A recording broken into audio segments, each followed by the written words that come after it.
Salut, c'est Thomas, bienvenue dans cette nouvelle vidéo. Aujourd'hui, on va parler formation, on va parler prestations, mais on va surtout parler de comment gagner 10 000 € par mois en facturant des sites web à des clients.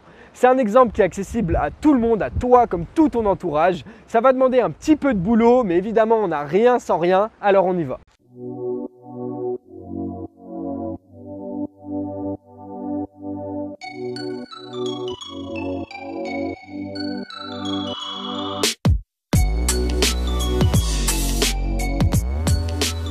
Première étape, en quoi consiste le job? Le but, ça va être d'aller réaliser des missions, des sites web pour des clients. On parle de sites visuels, de sites vitrines. Un site vitrine, c'est un site où il y a simplement les images, le contact du client qui est affiché. Il n'y a pas d'interaction, il n'y a pas de connexion avec un utilisateur, il n'y a pas de chat, il n'y a pas de base de données, il n'y a pas de blog ou quoi que ce soit. On est là vraiment là pour faire la vitrine d'une activité, d'une plateforme.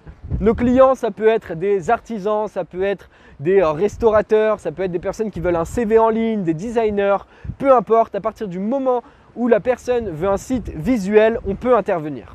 Le but, ça va être de récupérer un besoin d'un client. Donc lui, il va nous dire « Salut, j'ai besoin d'un site web », mais on va avoir besoin d'un petit peu plus d'informations. Il va nous falloir une description de la boîte, il va nous falloir les informations de la boîte, il va nous falloir les sections, quelle section le client veut mettre à l'intérieur de son site et le contenu par section, quels sont les titres, quels sont les paragraphes à intégrer. Il faut vraiment tout boucler avant même d'avoir à commencer la mission. Une fois qu'on a tout, évidemment, on lui fait signer un petit contrat, on lui fait signer un petit devis, on lui envoie une facture d'acompte et on peut attaquer. Donc on développe son site web par rapport aux attentes du client, on fait très attention à bien interagir avec notre client pour pas qu'il y ait de surprise à la fin et que ça ne corresponde pas du tout à ses attentes. Et après on livre le produit et on lui envoie une facture pour clôturer la mission. Ça peut paraître simple, ça l'est pas forcément, du moins pas beaucoup au début et après on va se familiariser avec ça. Mais bon, une chose est sûre, c'est que pour pouvoir se familiariser, il faut se lancer.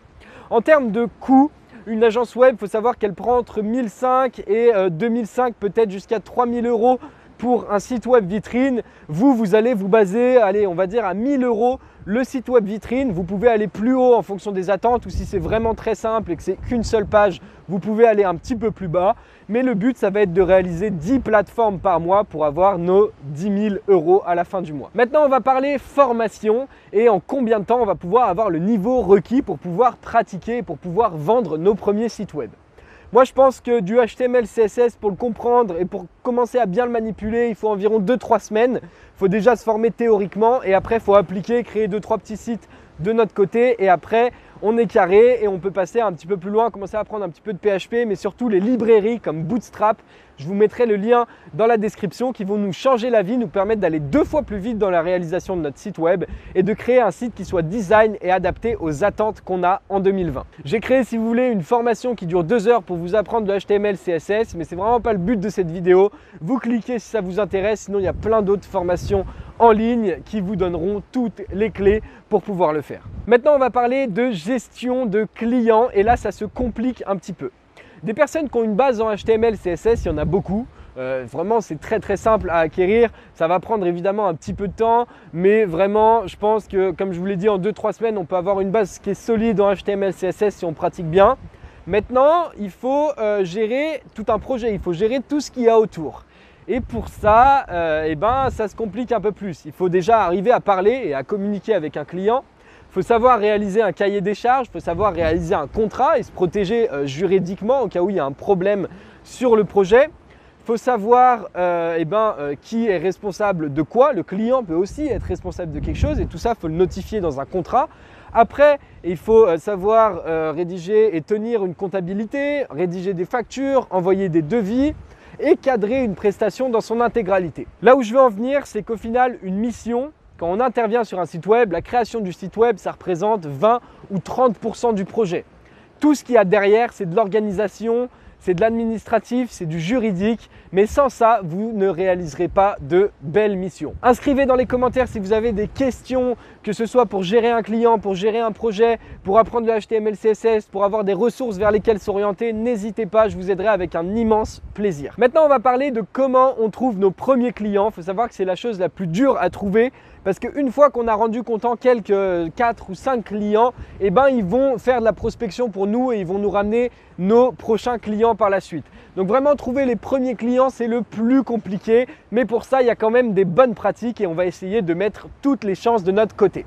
La première étape, et vraiment le point principal, c'est d'avoir un portfolio ou un CV en ligne, un moyen de présenter notre activité, de présenter les choses qu'on fait et les choses qu'on a potentiellement réalisées. Si vous n'avez encore jamais réalisé de site pour quelqu'un, mettez des projets perso, créez des sites de votre côté, mettez-les en ligne et donnez un moyen à votre utilisateur d'aller voir ce que vous réalisez. La deuxième option, c'est ensuite de créer un profil sur les plateformes de mise en relation de freelance comme Malte, Talentio, Crème de la Crème, il y en a plein. Donc vous vous faites un profil, vous vous mettez en tant qu'intégrateur web spécialisé en HTML, CSS et Bootstrap par exemple et vous dites que vous faites des sites vitrines, design, vous mettrez pareil quelques exemples de réalisation et après vous attendez que les clients arrivent. Ce n'est pas la meilleure solution. Souvent au début surtout parce qu'on n'a pas de clients, on n'a pas de notation et les gens sont un peu frileux d'aller vous confier une mission. Donc la troisième option, encore une fois à ajouter, on ne va pas les utiliser séparément, c'est de se créer un compte LinkedIn mais d'avoir un compte qui soit très pro, qui mette en avant les projets. Dans la description de votre compte, en dessous de votre nom, vous allez mettre que vous êtes en recherche de mission ou que vous êtes freelance et disponible par exemple. Mettez encore une fois plein de projets de perso que vous avez fait si vous n'avez pas réalisé de mission encore pour des clients. Mettez votre prix à la journée, essayez plein de trucs, mettez un lien vers votre portfolio que vous avez réalisé en première étape et encore une fois, mettez toutes les chances de votre côté, apportez du contenu, créez des posts sur LinkedIn, ajoutez plein de recruteurs, ajoutez plein de startups, demandez à des gens de partager vos posts. Vraiment, toutes les méthodes sont bonnes pour avoir plus de visibilité, mais LinkedIn, c'est un réseau incroyable pour les professionnels, pour les demandeurs de prestations de freelance, pour en fait tous les mecs qui sont dans l'entrepreneuriat de manière générale ou qui bossent pour des grands groupes ou des boîtes même. Et il y a beaucoup de recruteurs, il y a beaucoup de chasseurs de tête et les développeurs sont très recherchés. Ensuite, quatrième point, je dirais, faites-vous un compte GitHub. GitHub, c'est une plateforme pour héberger des morceaux de code. Il y a beaucoup de gens qui me contactent, moi. Alors pourtant, je n'ai pas un GitHub qui est très évolué, mais je reçois environ, je sais pas, une demande par mois. C'est quand même beaucoup pour un mec qui n'a pas beaucoup de code sur GitHub.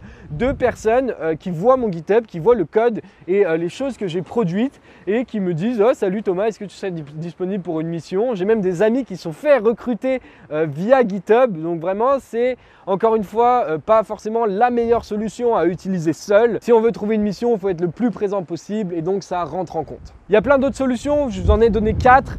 Vous pouvez encore une fois être présent sur Facebook, Instagram, taguer des gens, taguer des développeurs, aller dans des coworking, vous présenter, participer à des événements, participer à des hackathons, vraiment participer au maximum de choses possibles qui vous permettront d'élargir votre réseau, d'élargir votre network, de rencontrer plein d'autres personnes et de maximiser vos chances d'avoir votre première mission. Une fois que vous l'avez, vous avez passé le plus gros gap et après ça va être facile et surtout vous serez rodé sur toutes les étapes pour mener à bien une mission. On va parler maintenant d'administratif et c'est un peu la partie chiante. Bon, quel format choisir ? Quel statut juridique choisir? Moi par exemple, je suis expatrié mais je connais très bien le statut d'auto-entrepreneur en France qui convient parfaitement pour faire ses premières missions. Surtout qu'au début, on a l'ACRE, on n'est vraiment pas beaucoup taxé, donc on a tout pour se développer rapidement et simplement sans trop se focus sur l'administratif. Le coût de la boîte est gratuit, donc vous pouvez créer ça gratuitement, vous pouvez créer ça en ligne et vous pouvez commencer à taffer direct. Vous avez juste à attendre un retour de la préfecture, mais vous pouvez quand même déjà commencer à taffer. Vous ne pourrez pas envoyer de facture pendant les premières ou deuxièmes semaines, mais après c'est bon, vous êtes lancé, vous avez l'ACRE pendant 3 ans qui vous réduit au maximum les charges et qui vous permet d'exercer. Faites attention aux factures, faites attention à la TVA sur ce statut qui arrive au bout de 33 000 € de chiffre d'affaires et bossez quoi. Voilà, c'est le seul conseil que j'ai à vous donner. Maintenant, on en arrive à la conclusion. Pour moi, vous pouvez arriver à 10 000 € par mois en 6 mois, peut-être un peu plus, peut-être un peu moins en fonction de votre motivation, de votre énergie, de votre détermination. Mais vraiment, si vous êtes déterminé, que vous faites ça tous les jours, en 3 mois, vous avez votre première mission, en 6 mois, vous êtes un tueur. Et voilà, au bout de 6 mois, vous commencez à enchaîner les missions, vous arrivez à faire un site en 2 ou 3 jours et vous êtes capable de gérer vos 10 clients dans le mois. C'est l'objectif. Après, vous pouvez aller plus loin, continuer à vous former et créer des plateformes plus complexes. Je vous ai donné une notion qui vous permet de réaliser 10 000 € par mois en 6 mois environ. ça dépend de votre motivation encore une fois. Accrochez-vous, n'hésitez pas à poser vos questions dans les commentaires. À bientôt pour une prochaine vidéo, c'était Thomas.